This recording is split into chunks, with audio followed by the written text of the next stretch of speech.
นอบน้อมเอากุลพระแก้วเจ้าทั้งสามประการอันมีพระพุทธพระธรรมพระสงฆ์กุลพ่อกุลแม่กุลครูบาอาจารย์กุลศีลธรรมกรรมฐานจงมาปกห่มรักษาครูบาอาจารย์พระเจ้าพระสงฆ์ทุกรูปปกห่มรักษาป้อออกไม่ออกศรัทธาตั้นสาธุชนคนดีผู้สนใจใฝ่ในธรรมทุกท่านขอถวายความเคารพแสดงความนับถือพระมหาเถระพระเถรานุเถระเจ้าคณะพระสังฆาธิการครูบาอาจารย์เจ้าที่เปิดวิทยุฟังอยู่ที่วัดที่ว่าเวลานี้บ่ว่าจะเป็นหลวงป่อหลวงลุงตุลุงตุปี้ตุน้องเปื้อนสหธรรมพระสงฆ์ทั้งหลายจุตนจุองค์ขออนุโมทนากับสถานีวิทยุทุกคลื่นทุกที่ทุกแห่งที่เปิดรับสัญญาณนำเอารายการนี้ไปสู่ผู้ฟังทางบ้านบ่ว่าไกลว่าใกล้ได้รับฟังกันได้อย่างทั่วถึงขอความสุขความเจริญจงได้บังเกิดแก่ญาติโยมท่านสาธุชนทุกคนทุกท่านพ่ออุ้ยแม่อุ้ยนักศีลนักบุญเฒ่าแก่น้อยใจยิงทั้งหลายได้เวลาแล้วเน้อได้เวลาแล้วถึงเวลาแล้วได้เวลาสำหรับการรับฟังธรรมะอันเป็นสาระประโยชน์ทางด้านพระพุทธศาสนาน้ำธรรมคำสอนขององค์สมเด็จพระชินวรสัมมาสัมพุทธเจ้าได้มาปะมาพบมามาเล่าสู่บรรดาพ่อแม่พี่น้องพ่อออกแม่ออกศรัทธาตั้นสาธุชนคนดีทั้งหลายแล้วไผที่ยังบ่ลุกเตื้อก็เกียมตัวลุกมาได้แล้วเนอะเกียมตัวลุกมาได้แล้วหลับลุกเจ้ากินพักตังป่ายหลับลุกควายกินพักตังเก้าลุกเจ้าได้หลายลุกควายได้น้อยหลับลุกเจ้าเป็นเจ้าทั้งหลายหลับลุกควายปาฮือลูกหลานเป็นหนี้เป็นข้าเนอตื่นมาเหียเนอลุกมาเหียเนอลุกเนอลุกเนอลุกลุกลุกลุกลุกตื่นตื่นตื่นตื่นตื่นตื่นได้แล้วลุกได้แล้วญาติโยมท่านทั้งหลายลุกเจ้าตื่นตัวเจ้าบัวกับอาหันเยื่องนานาพังพร้อมลุกควายบอดตันหนตางกีดก้อมก้าตัวบอดต้อมปุ่นอายจุงเก่งเข้าไว้อย่าไปเฮ่อขวายต่อหน้าสบายจำไว้เน้อเจ้าจำไว้เน้อเจ้าอรุณสวัสดิ์ธรรมะสวัสดีสวัสดียามเจ้า ญาติโยมท่านผู้ฟังทั้งหลายยินดีต้อนรับเข้าสู่รุ่งอรุณวันใหม่ปะกันเจ้านี้เป็นเจ้าของวันจันทร์ที่3เดือนสิงหาคมพุทธศักราช2569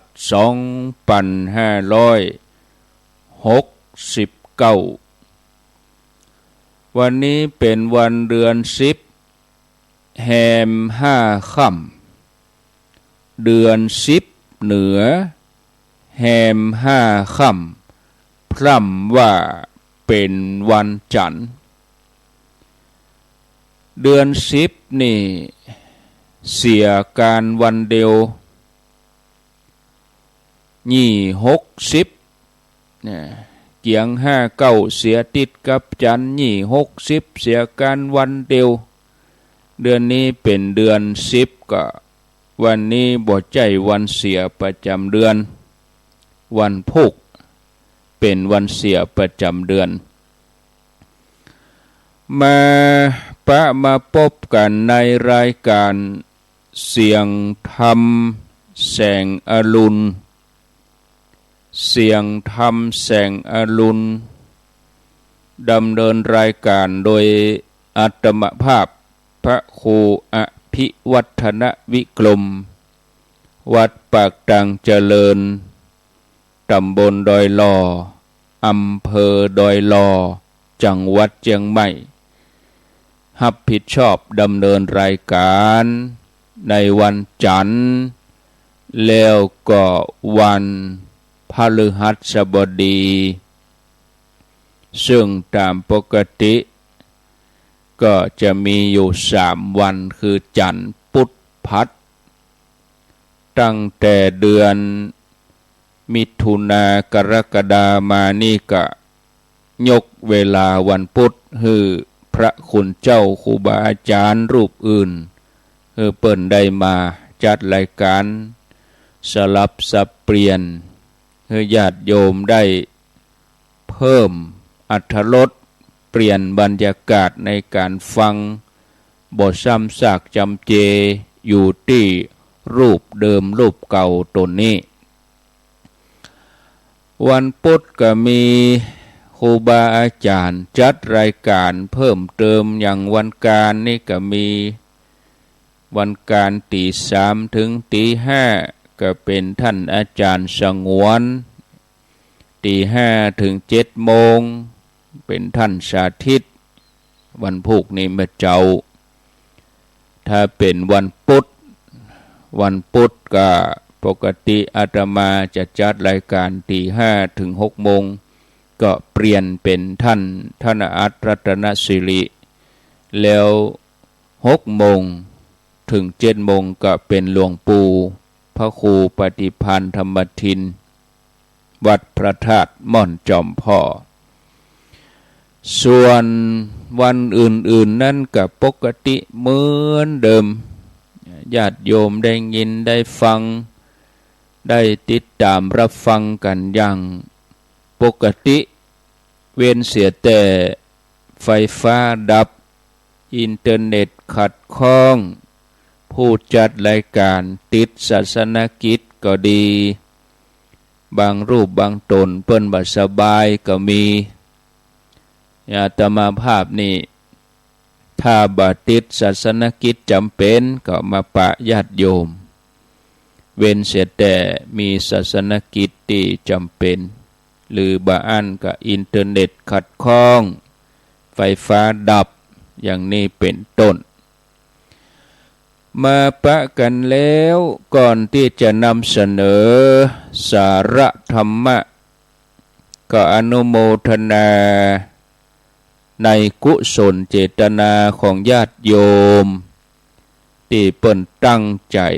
ร่วมทำบุญสนับสนุนรายการประจำเดือนทุกเดือนก็มีแม่จันเรือนใสแม่เดือนเพ็ญทิมวางแม่อมราวงแหวน แม่ครูเกษณีชัยเทพแม่ครูจงลักษณ์นาวาจักรแม่สุทธาทิพย์ข่มไพรีแม่สรินทิพย์บุญเลิศครอบครัวของร้อยตำรวจตรีสุดจักรอาจารย์เกรียงศรีพรหมเสนแม่พัฒนันวิจิตรไพศาลแล้วก็โยมกนกพิษชัยนาบ้านห้วยงูในอำเภอฝางอนุโมทนาในกุศลเจตนาของญาติโยมที่อุปถัมภ์รายการทุกเดือนแล้วก็มีญาติโยมที่ร่วมบุญมาเป็นขาจรประจำงานที่ห้านที่นี่พ่องเปิ้นก็ร่วมมาแถมหลายผู้หลายท่านเอาไว้วันพัดก็เอารายชื่อมาอ่านประกาศก็ซองก็บ่ได้ไปที่ไหนญาติโยมเขาก็บ่ได้ปะกันตั้งใดนักจะปะกันรวมงานก็คงจะปุ่นโดยนางแก้วเดือนหน้าบุญญาติโยมเนาะโดยนางแก้วเดือนหน้านี่ราวกลางเดือนกลางเดือนปุ่นญาติโยมเนาะเดือน12ปุ่นออก2 ค่ำ3 ค่ำปุ่นกาที่จะมีการกินทานทำบุญรายละเอียดอย่างใดก็รอฟังหลังวันที่5 สิงหาคมครูบาอาจารย์เปิ้นจะประชุมปรึกษาหารือกันอยู่ที่จะทำบุญทำบุญเป็ดพีทานหาผีตายเก่าเน่าเมินญาติพี่น้องบุพการีที่เปิ้นเสียชีวิตบนเส้นทางถนนสายเจียงใหม่เจียงไฮ้โดยนางแก้วเมินแล้วที่บ่ได้ทำบุญกันเต็ดน้ำเต็ดธรรมไผจะไปปูจาธรรมไผจะตานก๋วยก็รอฟังรายละเอียดหลังวันที่5 สิงหาคมเนอะครูบาอาจารย์ที่เปิ้นจัดรายการแต่ละวันแต่ละตนก็จะเริ่มทยอยประชาสัมพันธ์แต่ที่ใกล้เข้ามานี่นั่นใกล้เข้ามานี่ก็อาทิตย์หน้านี่ถ้าบ่อู้ก็จะลืมแต่กี้ญาติโยมก็ต้นรายการท่านสมชาติปริยนธรรมท่านมหาเปิ้นก็ประกาศไปแล้วทางสถานีวิทยุวัดพระบาทอุดมน้ำบ่อชาวาเปิ้นจะจัดงานพระป่าวันแม่12 สิงหาทำบุญสมทบในการจัดซื้ออุปกรณ์ในสถานีเพราะว่าสถานีก็บ่ใจคลื่นเดิมละเดิมนั่นเป็น102เบเดนี้เป็น89ก็อุปกรณ์บางอย่างก็ต้องปรับปรุงใจมาเมินหลาย10 ปีคือการฟังนั้นฟังได้ดีญาติโยมก็ร่วมกันเด้อญาติโยมจังเมืองฝางนะที่จังบนจังโจมว่าสถานีวิทยุดับยังมาบ่ได้ยินนี่นะยังโทรหาตนนั้นตนนี้บ่เดี๋ยวนี้ได้เวลาแล้วที่จะช่วยกันพี่น้องฝั่งแม่อาชัยประการหรือว่าที่อื่นที่ไกลวันที่12 สิงหาก็พากันไปร่วมบุญเนอะที่วัดพระบาทอุดมน้ำบ่อชาวาเขาได้หอมได้ร่วมกันคอมพิวเตอร์มันก็ลุก็เสียใจมาเมินอย่างคนเฮานะเนาะใจมาเมินแล้วร่างกายเฮาก็เหมือนกันมันก็เจ็บป่วยพ้องอุปกรณ์อิเล็กทรอนิกส์มันก็ถึงเวลาก็สังขารเหมือนกันลูกอันเฮาทั้งหลายนี่เป็นสังขารที่มีวิญญาณครอง แต่อุปกรณ์เครื่องส่งนี่มันบ่มีวิญญาณครองแต่มันก็พร้อมจะลุจะเสียมันบ่มีวิญญาณครองก็คอมพิวเตอร์มิกไม้เนี่ยกะเพราะมันใจไฟหรอไฟนี่มันฮ้อนนะไฟมันเข้าเครื่องไปมันก็ต้องฮ้อนเมื่อมันฮ้อนอุปกรณ์มันก็ต้องประสิทธิภาพในการทำงานมันก็ต้องลดหย่อนลงไปตามอายุการใช้งานนั่นถึงเวลาแล้วก็ไปช่วยกันคือการรับฟังเขาได้ฟังกันดีๆได้ฟังกันบนๆอย่างกะเนาะก็อนุโมทนากับกลุ่มปฏิบัติธรรมวันเสาร์ในการคิดริเริ่มแม่จงดีเชื่อกันทาป้าหมออินทร์พร้อมกับคณะพี่น้องดังปางป้อยก็ดีเนาะแม่อายแม่สาวพี่น้องดังเมืองฝางเนี่ยกะจะไปได้ได้อู้ทั่วทุกพื้นที่ก็ได้ยินได้ฟังก็ร่วมกันคนละน้อยคน10คน20คน100 200มีนักดานนักตามกำลังตัวเองเมื่อเอามาเปาะมาหอมกันก็จะเป็นกำลังเป็นทุนทรัพย์ในการปรับปรุงแถมอย่างหนึ่งก็เป็นการได้ประเมินผู้ฟังเป็นให้ตัวว่าจะมีความมุ่งมั่นติดตามในการที่จะช่วยกันสักประมาณมากน้อยเท่าใดเนาะเนื้อเฮาสถานีวิทยุดับหมู่เฮาก็เดือดเวลาสถานีวิทยุดังหมู่เฮาก็ดักเพราะนั้นใครได้ยินก็ต้องช่วยกันเนาะในพื้นที่เพราะว่าตัวนี้ถือว่าเป็นกระบอกเสียงที่จะมีงานอื่นๆตัวมาแถมนักอยู่แล้วก็ช่วยกันในพื้นที่นั้นๆนะต่างพื้นที่เพื่อก็ไปร่วมดูหลายๆตนครูบาอาจารย์หลายๆตนเพื่อก็จะไปร่วมอยู่อาตมานี่ไม่ได้ไปเพราะว่าวันที่12นี่เป็นมีงานใหญ่ถึง2เวลาภาคเจ้าก็งาน12สิงหาภาคบ่ายก็งานในอำเภองานคณะสงฆ์มีการมอบเกียรติบัตรแม่ดีเด่นการเทศธรรมการตอดผ้าป่าโอ้ญาติโยมเนอะกิจกรรมมีนักก็ไว้โอกาสต่อไปแล้วก็ที่เขาจะเดินทางแถมเราจะเดินทางกันวันที่14 15 16ก็แถมติดแน่นี่แล้วติดหน้านี่แล้ว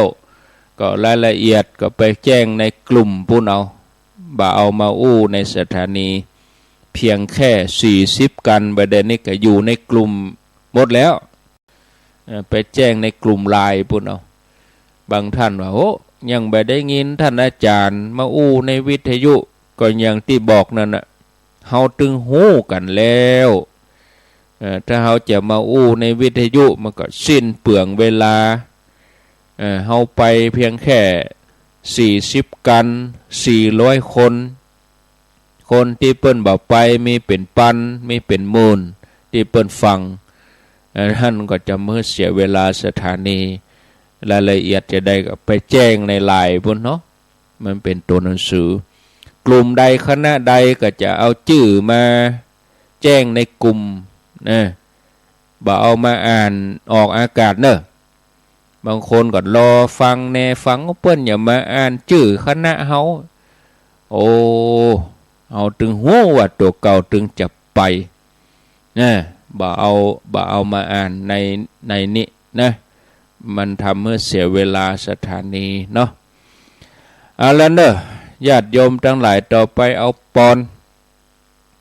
อนผู้ที่อุปถัมภ์รายการตามที่ได้ชื่อ นามไปต้นรายการแล้วก็ปั่นปอนเฮือสถานีโดยทุกคลื่นปั่นปอนเฮือญาติโยมที่ฟังรายการโดยทุกคนสัพเพ ปีติโยวิวัตชันตุสัพพะโลโกวินัสสันตุมาเตภวัตวันตรายโยสุขีทีคายุโกภวะอภิวาตานะสีลิสะนิจจังวุธาปจายโนจัตตาโลธรรมาวะทันติอายุวันโนสุขังปะลังเอาละขอฮืออยู่ดีสบายขอฮือม่วนอกม่วนใจเดินทางไปจังใดก็ฮือแคล้วคลาดปลอดภัยเนอทุกผู้ทุกคนเอาแล้วญาติโยมทั้งหลายวันนี้จะนำเสนอหัวข้อธรรมะอยู่2หัวข้อที่จริงมันก็เกี่ยวเนื่องกันเรื่องคนดีกับความกตัญญูกตเวทีก็เกี่ยวเนื่องกันนะนิมิตังสาธุรูปานังกตัญญูกตเวทิตาเนี่ยความเป็นผู้หูจักผู้ที่มีอุปละกุลต่อตัวมันเป็นเครื่องหมายของคนดีอันนี้2หัวข้อนี่ก็เกี่ยวเนื่องกันลูกคนไหนลูกเต้าหลานเลนคนใดลูกศิษย์ลูกหาลูกเต้าที่บ่ฮู้จักกุลพ่อแม่เปิ้นก็ฮ้องว่าลูกอกตัญญูลูกศิษย์ที่บ่ฮู้จักกุลครูบาอาจารย์เปิ้นก็ฮ้องว่าอกตัญญูนะลูกน้องบ่ฮู้จักกุลเจ้านายก็ฮ้องว่าคนอกตัญญูความกตัญญูนี่บ่ใช่เป็นหลักธรรมเฉพาะพระพุทธศาสนานะทุกเชื้อชาติเผ่าพันธุ์อันนี้เป็นหลักคุณธรรมเบื้องต้นบ่ได้เจาะจงเฉพาะชาวพุทธทุกเชื้อชาติทุกศาสนาแต่ว่าถ้าเป็นเจ้าพุทธนี่ก็ต้องเน้นนะเจ้าพุทธถ้าบ่ฮู้จักกุลพระแก้วเจ้าทั้ง3ประการเปิดก็ฮ้อว่าคนอกตัญญูคนอกตัญญูที่อู้มานี่นะญาติโยมถือว่าเป็นบุคคลอันตรายคนอกตัญญูนี่พกระเบิดเวลาไว้กับตัวทำลายตัวเองตลอดเวลาบ่มีทางที่จะพบความเจริญจะไปอยู่ที่ไหนถ้าบ่ฮู้ความจริงแล้วก็จะบ่มีภัยคบหาสมาคมเพราะว่าคนแบบนี้นี่จะเป็นคนอันตรายระเบิดเวลาที่เขาพกติดตัวเขาไปพร้อมที่จะระเบิดเมื่อใดไผก็จะไปฮู้เนาะทะเลที่มันบ่อิ่มด้วยน้ำฉันใดเนี่ยคนอกตัญญูก็ฉันนั้นจะฮื้อสมบัติอันยังเท่าใดก็บ่สามารถจะผูกใจไว้ได้เนี่ยท่านผู้ฟังญาติโยมทั้งหลายคนเฮาควรช่วยกันเรียกร้องฮ้องหาปลุกเรื่องความกตัญญูที่กำลังจะหายไปนั่นปิกคืนมาโดยที่ช่วยกันรณรงค์ถึงความกตัญญูเป็นประจำมีกิจกรรมเกี่ยวกับกตัญญูบ่อยๆทำไปบ่อยๆอย่างเฮามีกิจกรรมทำบุญเปตพีนี่กตัญญูต่อพ่อต่อแม่กตัญญูต่อบรรพบุรุษครูบาอาจารย์นึกถึงกุลของท่านถ้าเฮาบ่ได้ญาได้ทำมันก็เลือนลางจางไปหายไปมันก็ลืมไปเฮาก็จะลืมเฮาก็ลื้อฟื้นขึ้นมา ทำขึ้นมาอย่างน้อยเป็นตัวสะกิดใจให้ได้นึกถึงความเป็นหน้าที่ของลูกหน้าที่ของลูกศิษย์หน้าที่ของลูกน้องเป็นหน้าที่แถมอย่างหนึ่งก็คือหน้าที่ของพ่อแม่ตัวที่จะอบรมบ่มนิสัยลูกเต้าให้มีความกตัญญูเป็นหน้าที่ของครูบาอาจารย์ที่จะอบรมสั่งสอนลูกศิษย์ให้มีความกตัญญูเป็นหน้าที่ของผู้หลักผู้ใหญ่ที่จะมีต่อผู้ใต้บังคับบัญชาเป็นหน้าที่ของพระสงฆ์องค์สังฆเจ้าที่จะต้องเทศนาที่จะช่วยกันรณรงค์อธิบายให้เจ้าพุทธหูจักคุณพระรัตนตรัยท่านผู้ฟังญาติโยมทั้งหลายขอโทษขออภัยแม้แต่สัตว์เดรัจฉานเนี่ยสัตว์เดรัจฉานสุนัขหรือว่าหมาเนี่ยถ้ามันแบบเป็นแบบเป็นบ้า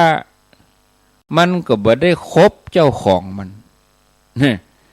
ขนาดจ้างตกมันยังจำเจ้าของมันได้เนี่ยคนเฮามนุษย์แท้ๆเป็นใจได้ถึงการสัตว์เดรัจฉานเนี่ยทั้งที่เฮาได้ห่ำได้เฮียนเขียนอ่านข้อไก่ข้อไข่เฮาได้เปิ่งได้อาศัยอยู่วัดอยู่ว่าเปิ่งครูบาอาจารย์น่ะตัวอย่างมีหื้อหันนักแล้วบางทีบ่ใจต้องเปิ่งบุคคลธรรมชาติก็เหมือนกันนะมันมีกุลหมดหรออย่างกำไว้กุลหลวงเนี่ยกุลแดดกุลฝนกุลน้ำกุลลมกุลไฟกุลเข้ากุลน้ำกุลเปิ้นมีหมดหรอเอาไปขว้างที่ไหนศรัทธาญาติโยมเก็บเอาคุณงามความดีตัวอย่างดีๆมาใส่ไว้ในใจกุลพ่อกุลแม่กุลครูบาอาจารย์กุลศีลกุลทานกุลภาวนากุลแดดกุลฝนกุลล่ามกุลลมกุลไฟหมดเนี่ยกุลรัตนตรัยเอามาไว้ในใจของเฮาให้หนักเพราะคนที่มีความกตัญญูเนี่ยเปิ้นถือว่าเป็นคนดีคำว่าคนดีนั่นมีหลายแบบเนอะคนดีแบบเจ้าบ้านแบบฉบับเจ้าบ้านแบบโลกิเนี่ยก็หมายเอาคนดีที่มีหน้าตาดีหุ่นดีผิวพรรณดีฐานะดีอันนี้ต่างโลกเขาก็ตีรวมว่าอันนี้มันเป็นคนดีบางทีก็รวมไปจนถึงคนที่มีความรู้มีปริญญาจบด็อกเตอร์จบมหาลัยสูงจบต่างประเทศอันนี้เปิ้นฮ้องว่าดีนอก ดีนอกมันดีทางนอกมันดีทางนอกบางทีมันสุกทางนอกมันดิบทางใน เหมือนผลไม้บางชนิดมันสุกทางนอกนะมันดิบทางในผลไม้บางชนิดก็สุกทางในดิบทางนอกอย่างบัดเต้านี่มันสุกทางในเนาะทางนอกเนี่ยมันเหมือนมันบัดสุกมันดิบผลไม้มันก็แตกต่างกันดีที่ว่ายังว่ารูปร่างหน้าตาดีผิวพรรณดีฐานะดีการเงินการทองดีความรู้ดีอันนี้เป็นดีทางนอกดีทางนอกนี่มันบ่จีรังยั่งยืนมันเปลี่ยนแปลงไปตามเหตุตามปัจจัย ที่ว่ารูปร่างหน้าตาดีผิวพรรณดีสวดทรงดีถึงเวลาอายุไข50-60ไปแล้วก็เจ็บป่วยความชราครอบงำเมินไปก็เท่าชะแลแก่ชราที่ว่ารูปร่างหน้าตาดีก็เมินไปหน้าตาก็เหี่ยวย่นผิวพรรณก็หม่นหมองเนี่ย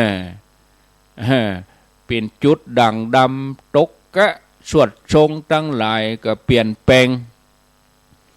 ฐานะของคนเฮาก็เปลี่ยนแปลงได้จากเป็นคนรวยก็กลายเป็นคนจนได้เนี่ยอันนี้เราเคยได้ยินผู้ดีตกยากเศรษฐีตกยาก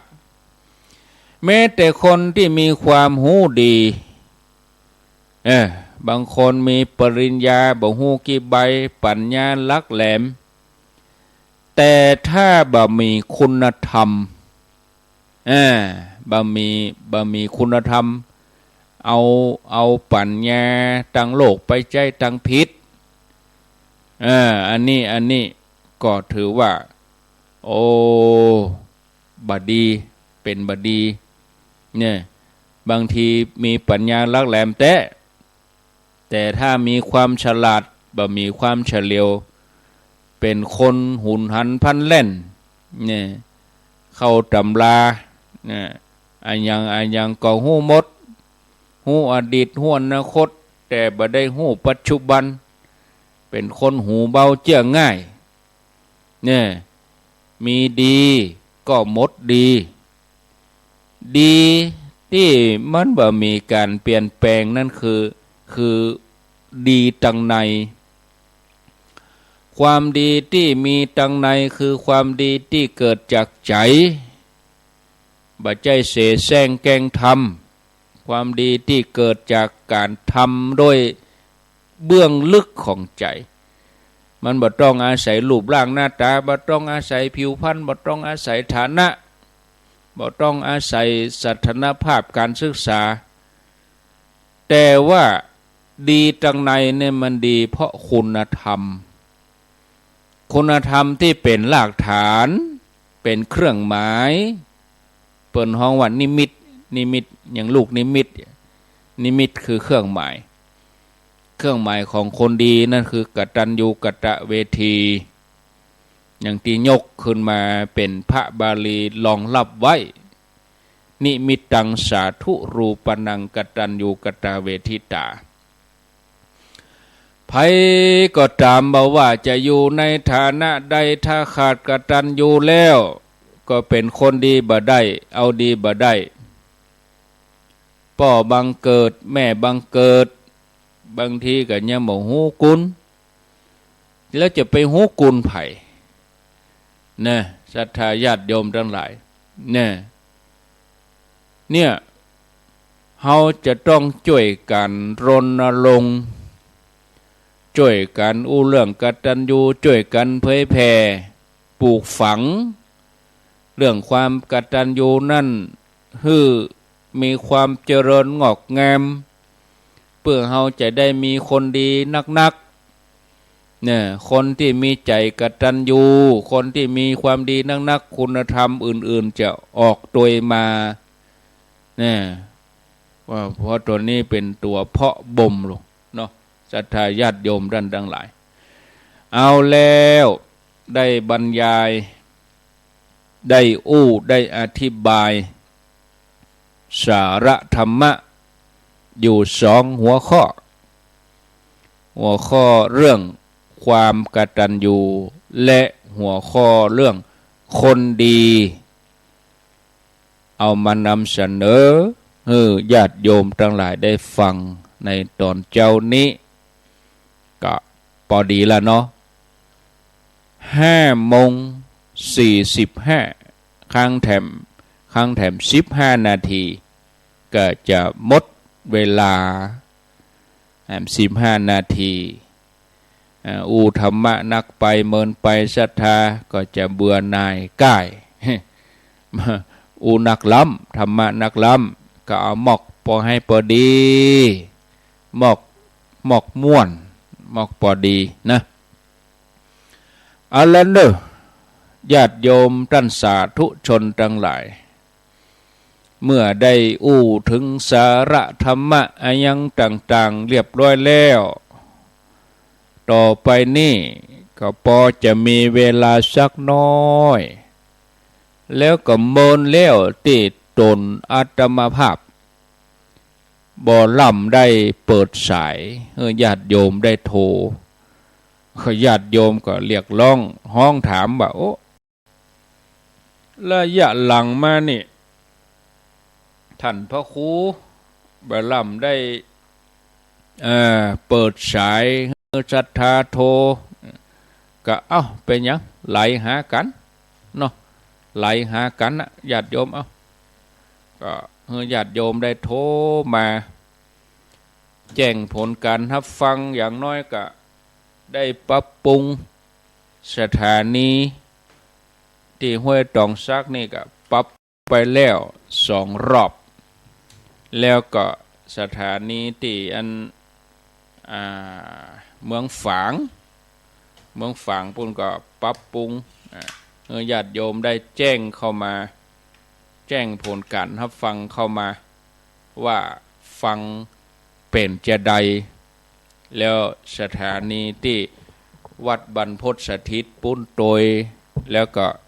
หลายๆที่เมืองน่านปุ่นยังฟังอยู่ก็เชียงไฮ้วังเหนือติดตามฟังอยู่ก็อีนะเอาลองโทรมาในพื้นที่บอกว่าจะที่ไหนก็ซูนกันไปก่อนวันนี้ถือว่าวันแรกที่ได้เปิดสายแล้วก็ต่อไปก็จะทุกวันจันทร์เนาะทุกวันจันทร์ก่อนจบรายการสัก10 นาที099836632ไผจะโทรมาแจ้งผลการรับฟังอู้จะสนทนาก็ว่าถามปัญหาโทรเข้ามาได้แล้วเวลาโทรนี่จะต้องปิดวิทยุเสียก่อนฟังตังเดียวก็คือฟังตังโทรศัพท์ก็มาอันมันศูนย์กันอันฟังบ่ได้เหนือได้ไทยมันศูนย์กันเนาะเอาฮับแล้วเด้อเจริญปนเดี๋ยวเสียงเบาไปมันฮับใหม่ได้กำลังใหม่ได้ชัดเนาะเป็นแต่วิทยุหรือว่าเป็นแต่สถานีหมอฮู้เจ้าที่ไหนอยู่ที่ไหนต้องเอาวิทยุกำไปแวดตัวเก่าอ่ะมันอยู่ฝั่งใดอ่ะจ้ะเอาสายต่อให้น้อยกะแล่อยู่ที่ไหนนี่อยู่ที่ลำปางเจ้าลำปางนี่ลำปางนี่เขตใดพื้นที่ใดอยู่ฝั่งใดอยู่บนห้องอย่างนิคมอ่ะจ้ะแถวนิคมลำปางกะไปตั้งจังโฮมนะคะท่านจะได้แจ้งเจ้าหน้าที่เปิ้นเนอมันโซเจ้าไข่ให้ไข่ปิดตลอดมันฟังบ่ได้มันโซเนี่ยมันทั้งน่ะเมื่อก่อนฟังบุญยวาสนี่ชัดเนาะแต่ก่อนชัดแต่ก่อนมันพดกับชัดเจ้าครั้งแรกนะมันพดกับชัดเดี๋ยวนี้เนี่ยช่วงหลังๆนี่บ่ฮู้เป็นอะไรอย่างหลังๆมากี่วันมานี่ล่ะที่มันบ่ชัดตั้งแต่หน้าฝนเข้ามาเนี่ยเจ้าเดี๋ยวจะหันยังเขาไข่ปิดเเขาไข่ฟังช่างเทคนิคช่างเทคนิคเปิ้นก็ฟังอยู่เดี๋ยวเพื่อจะแก้ไขให้เนอะแล้วนมัสการเมื่อก่อนก็ชัดตั้งแต่เข้าหน้าฝนมามันได้จะหนาวกะมันมีหลายสาเหตุเนอะบางทีอากาศปิดอากาศเปิดฝนตกก็น้ำซึมเข้าสายมันก็ทำให้มันไปบ่ดีหลายสาเหตุเจ้าหน้าที่เป็นฟังอยู่เนี้ยเนาะเพื่อจะปรับปรุงเนอะเพื่อจะปรับปรุงเจริญปนเจ้าใบสายเจ้าทอนฟังครูเจ้าโทษจากดังใดฮะอันนี้มีสิหมายนางในห้างชัดลำฟังห้างชัดนี่ฟังสถานีไหน วัดบรรพตเจ้า โอ้ ชัด บร เจ ร น พต เลยเจ้า บรรพตเจียวแววกะ เจ้าเอาแล้วเลยเจ้า อ๋อ ชัดเจนครับ อีกะบอกรายงานมา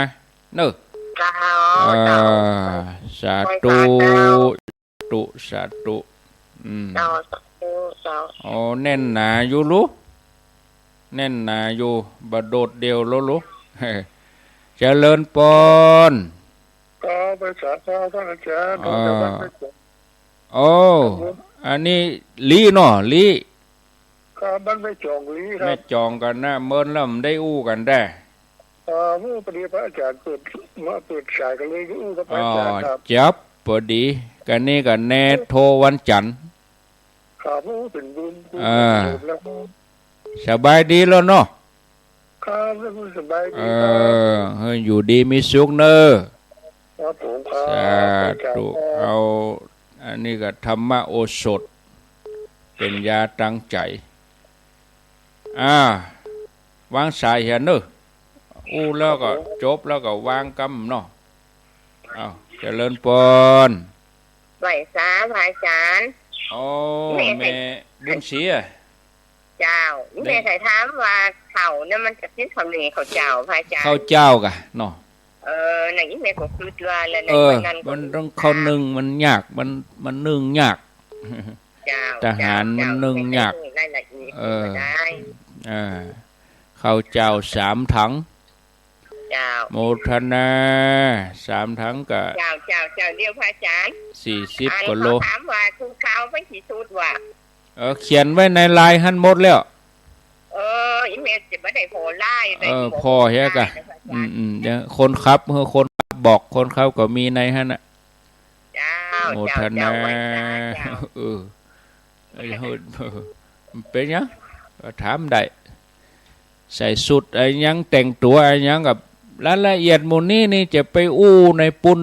อู้ในกลุ่มไลน์ปุ่น09983662322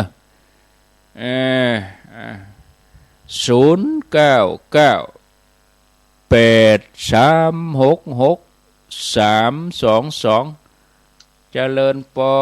น เจ้ากับภาษาเจ้าท่านพระครู โอ้แม่คำนวณเนาะ เจ้า แม่คำนวณแจซ่อน ฟังคลื่นไหนแม่คำนวณ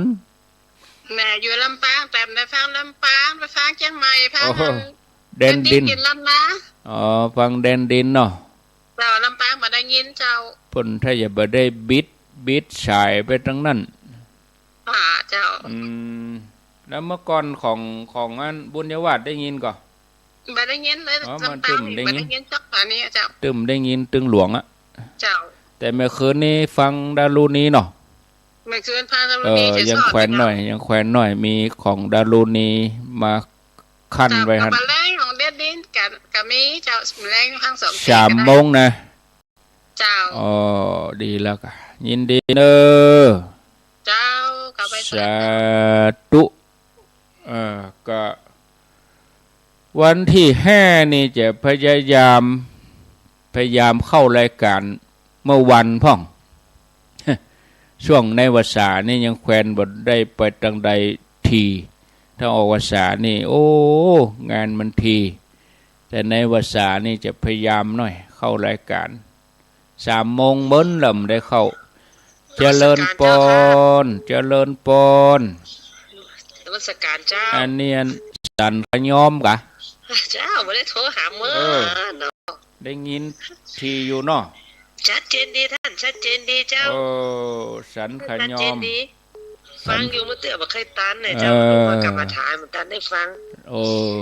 เป็น วัน ยัง นี้ได้ฟังอยู่เจ้า วันนี้จับเนาะ เจ้าดีใจนะเจ้า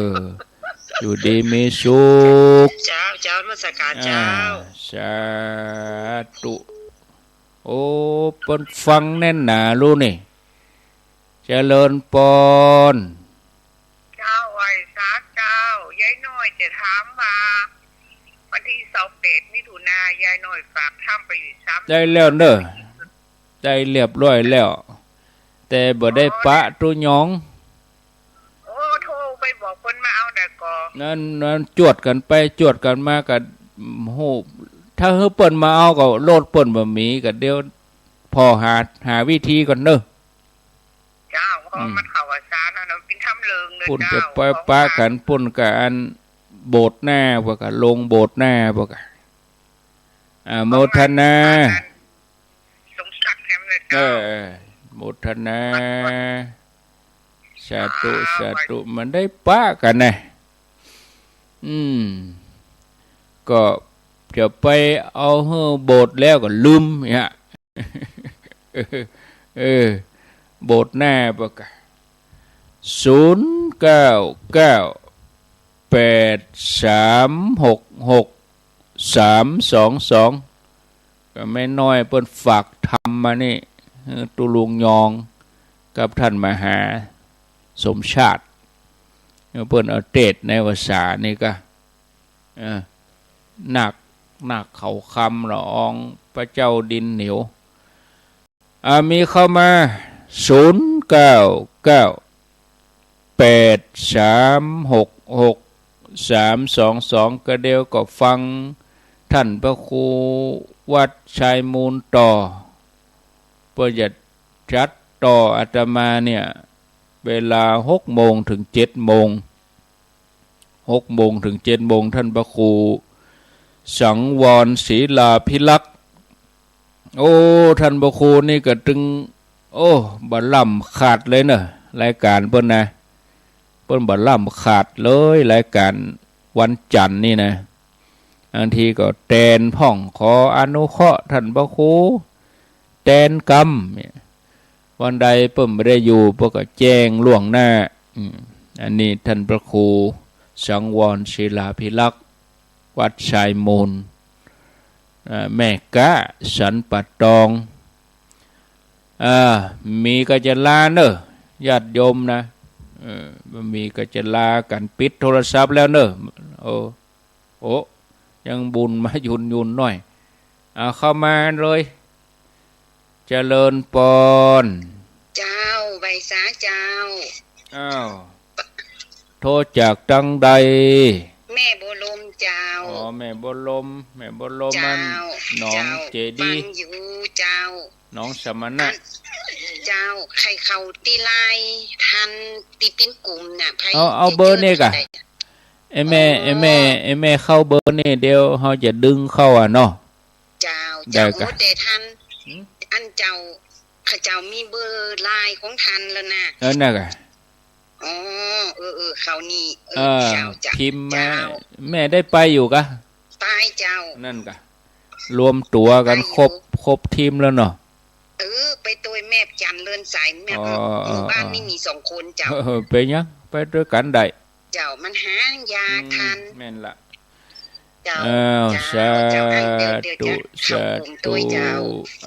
ละหมดเวลาหมดโทรแล้วนะเวลาหมดโทรแล้วเดี๋ยวก็ไปการตั้งอื่นก็มันธรรมดาญาติโยมคนจะไปพ่องจะถอนพ่องมันธรรมดาก่อนจะไปนี่จะไปบะเดียวเนี่ยผมจองละถึงจะไปแท้ๆไปหาหม้ออีกก็มีก็มันตู้ธรรมดาเข้าใจคนเฮามันถึงเวลาอย่างเฮาทั้งหลายจะไปไหน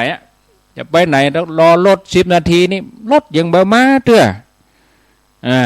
รถอย่างนานมา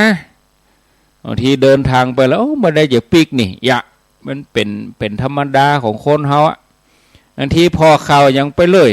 เปิ้นมีสงครามกันอันนั้นปุ่นอเมริกากับอิหร่านมาฟังความอย่างใดแบบฟังความบทติดตามอย่างนี้ตื่นไปเลยป้นทั้งปุ้นเปิ้นประสานหมดแล้วประสานถึงท่านในอำเภอประสานถึงค่ายทหารถ้าอย่างใดก็ฟังปุ้นถ้าปุ้นบ่ฮือไปเขาก็บ่ไปเขาตกลงแล้วว่าวันนี้เขาจะไปก็ต้องเขาก็เปลี่ยนพื้นที่ใครจะไปเอาไปตั้งนั้นมาเขาก็คิดกะเนาะเอาโทรแล้วนะลาแล้วนะอายุวันโนสุขังปะลัง